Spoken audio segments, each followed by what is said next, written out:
Salamo fahavalo amby telopolo amby zato. Fideranan'Andriamanitra noho ny famondram-pony sy ny fahamarinany izay mbola eken'ny mpanjaka rehetra.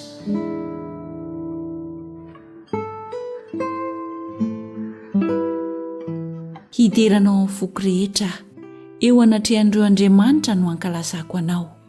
Hivavaka manandrify ny tempolinao masina, ka hiderany anaranao noho ny famondram-ponao sy ny fahamarinanao.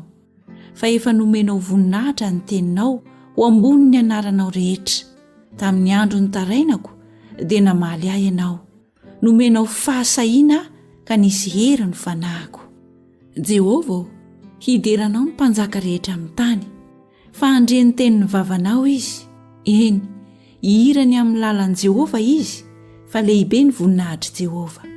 Fa na dia avo aza Jehovah dia mijery ny ambany toetra, ary ny mpiavonavona fantany eny lavitra eny.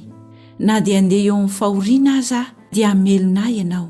Hanintsitra ny tananao hanohitra ny fahatezeran'ny fahavaloko ianao, ary hamonjy ahy ny tananao ankavanana.